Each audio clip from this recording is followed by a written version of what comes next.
morning everyone, and welcome to today's video. It's all about the Hard Times garden. I'm going to show you how the garden looks today, and I'm going to explain to you some of the things that are growing in my garden. The Hard Times garden came from the concept in World War I, and that was to raise a garden that would be good for a soup or stew. So what you would do is you would plant your garden with things that make a good soup or stew, and that was the Hard Times garden. What makes a good soup? Potatoes, onions, garlic, carrots, cabbage. All of these things make a good soup or stew. And today I want to show you my Hard Times garden and what am I planting. I have potatoes, carrots, parsley, feverfew, chamomile, lovage, cucumber, squash. I have everything that can make a good stew in hard times. So let's get looking in the garden. Lots of tomatoes.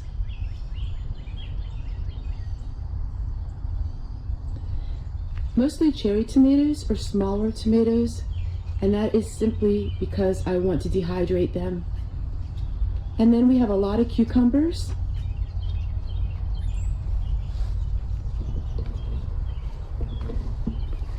And you can see they are full of cucumbers.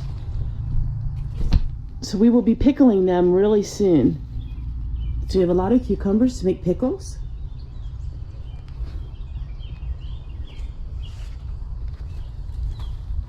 This is calendula, and that makes a beautiful healing salve.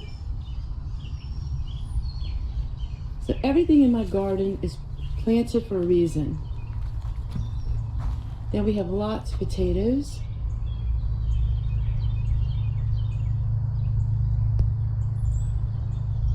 I need to heal them up a little more. And now I'm going to go ahead and harvest my garlic seeds. And that is so I have seeds for next year. What I am doing is I am harvesting all the seed heads off of the garlic. In doing so, the garlic will produce a bigger bulb.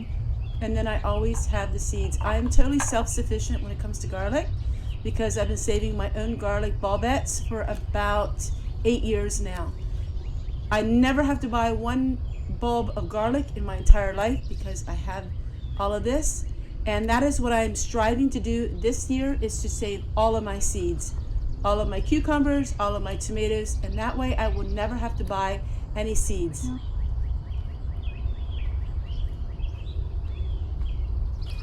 Now let me show you some of the herbs that I have and why am I planting them. This is zucchini. It's the round ball zucchini.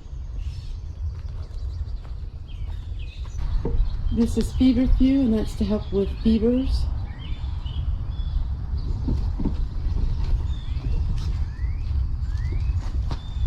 That is lovage, and that is replace of celery. I'm letting some of my lovage go to seed, so I have it forever. So the lovage reseeds itself, but I want to collect my own seed. This is from Williamsburg, Virginia. I just got done cutting all of my mint. So my mint is cut down except for one spot where I need to harvest all of that. That's chamomile. That's for the nerves. That's a soothing tea to help you sleep at night.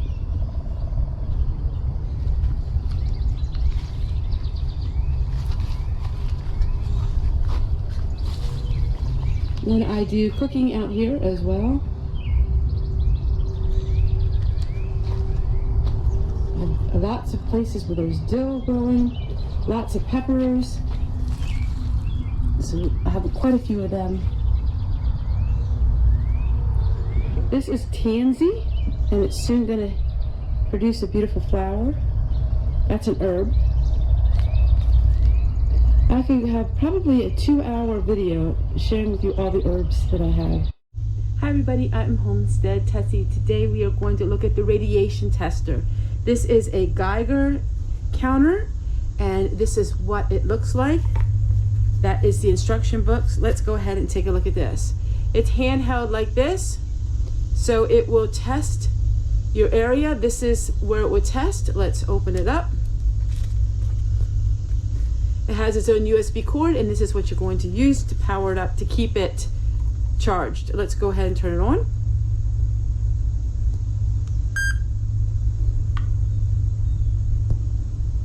All right, it shows right now I'm outside, so it's showing very minimum. It's 0.04. Now we're going to go into the house and we are going to operate it there. Pretty much self-explanatory. It has alarms. It also has a large memory in it. You can also look at your instructions because there is a lot of different features to it. It has a long battery life. Well, let's go in the house and see what we find. All right, we're in the house. It has no difference in the readings, as you can see. We're going to go and walk through the house and see what it shows. Are the power banks?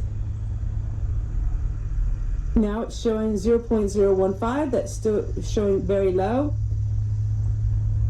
As you can see, it's changing a little bit, but it's still showing in the green. So in the kitchen, it goes back to 7, but in the living room where the solar units are, it is 15, but it's still showing in the green, as you can see here. So each room does have a little bit of a difference, but it's still way below. Let's go up to the potting shed. I'm going to get some of my rubber bands, and we're going to hang these up on the rafters so we can have the seed for next year.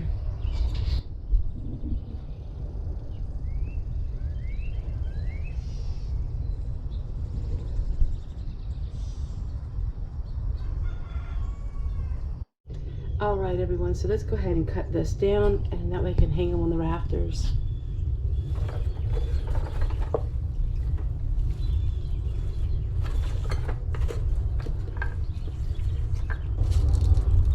An elderly gentleman gave me the original seeds over 10 years ago, and I'm self-sufficient when it comes to garlic.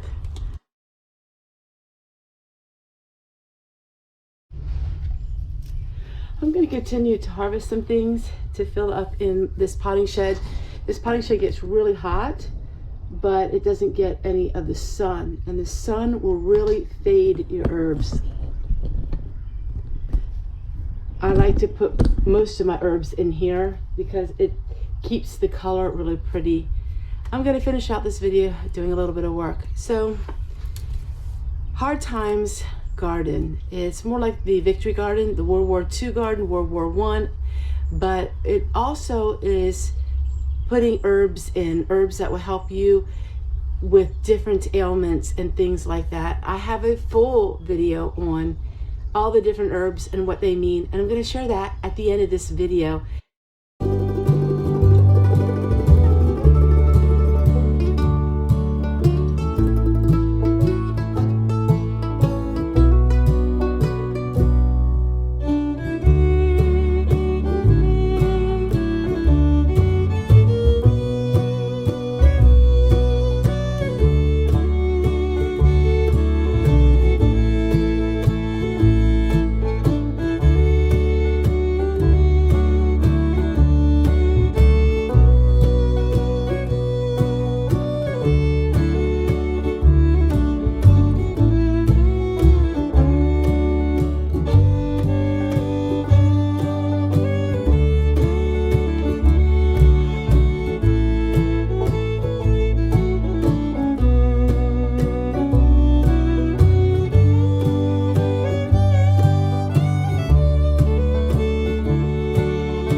Hi everybody, I am Homestead Tessie. Today I want to show you this beautiful product. If you all remembered a Little House on the Prairie, they had the Big Chief, and these are the tablets. This is a replica of the old 1900s tablets, and this is what it looks like. I absolutely love these in working with my videos, and I absolutely love these tablets. I use them for my journaling and my to-do list. They're so much fun because it brings back a lot of memories. This is what it looks like. It has the beautiful old-fashioned paper with it. This is great for having as a prop in videos or to have a journal. I just absolutely love them.